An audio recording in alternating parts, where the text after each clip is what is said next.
Nice little tandem takeoff there with a few zeros. Oh, and there's one below us too.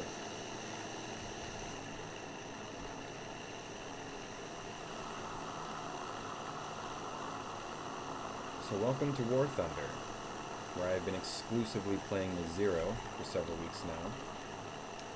Those two aircraft are A6M3s. They would be introduced a little bit later, but the model I'm flying is the A6M2 Mod 22. So this would not have been the aircraft that attacked Pearl Harbor, rather the version that appeared just after it. Not much was changed on this version, except for a little bit of an update to the wing struts, which you can see in the X-ray view here.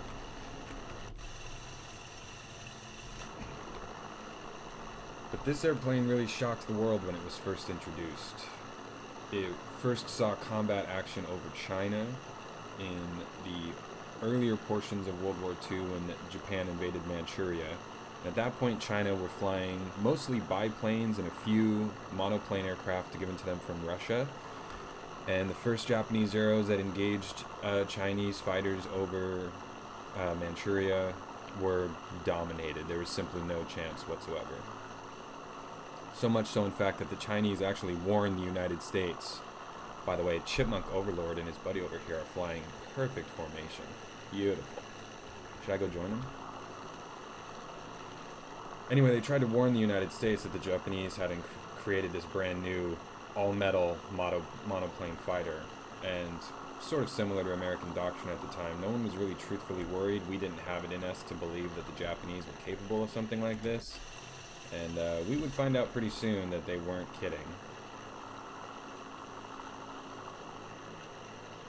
So, if you haven't already noticed, War Thunder is realistic in some ways, but not so realistic in others. Obviously, there's two Japanese aircraft in front of me, but there's an American aircraft up there on our team. That's a German aircraft below, flying next to two Russian IL-2 Sturmovix, a British Brigand, a German FW-190. It's mostly for balance purposes, because as I was just describing, the Zero at this time in 1941, 1942 was so dominant that if they put it up against other 1941, 1942 aircraft, for example, from the United States, every game would practically be a Japanese victory. So for video game purposes, right, they gotta balance things.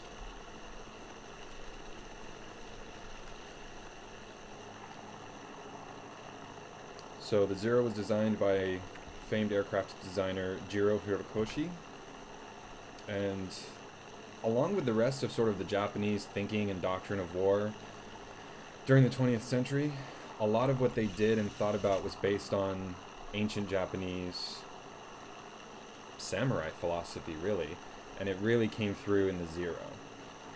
By the way, this camouflage is real camouflage that a pilot by the name of Saburo Sakai flew over Indonesia in 1942.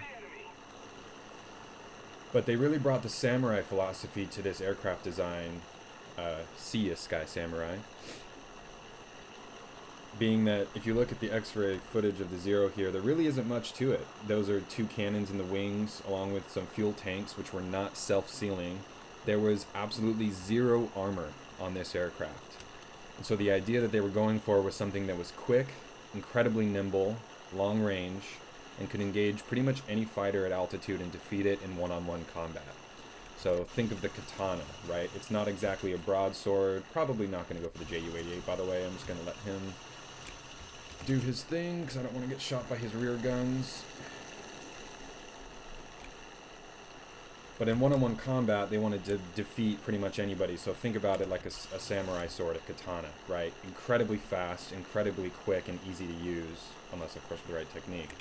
So later in the war, when the United States put their... Oh, I think I'm going to dogfight this Spitfire.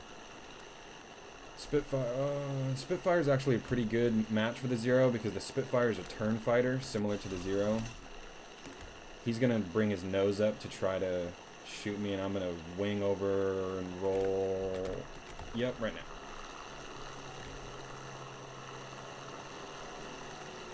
He just made a huge mistake. Yep. He doesn't know how to fly that Spitfire because he just got roasted. Now this LA-5, this is a Russian fighter. I'm going to turn inside. Okay, we're going to roll over and wing back. So he just made a big mistake. The Lakavan is not a turn fighter, it's an energy fighter. So I'm just going to keep in the turn. Unless someone else rolls on me, I'm in pretty good here. So yeah, now he's doing the right thing. He's going to extend out because he's faster and has more energy than I am. If he would have kept turning, I would have continued the turn and defeated him pretty easily. So he's doing the right thing, which is just extending out and diving away. Let's see if that poor 185 is going to get smoked 3-on-1. Let's see, do I let him... I've got A6M3 with me too. I'm going to go get the 190. Oh no, here he goes. He's going to dive back.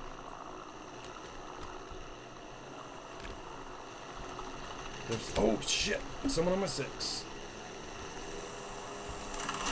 Okay, so he's...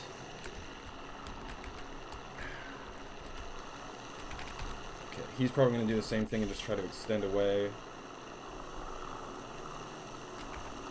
Oh, LA5's back on me. Oh, wow. Yeah, he had some low energy. ITP's going to come back. Alright, I can get the LA5 if I do it right now, but I have to do it now or else the ITP's going to be right on my 6.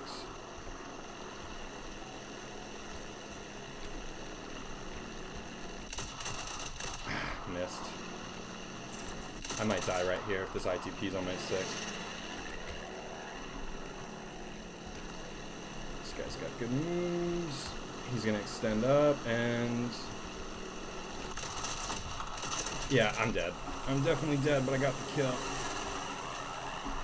Hopefully my buddies can get him. I'm going to cut the engine. Hopefully the fire goes out. Tenohaka! Banzai!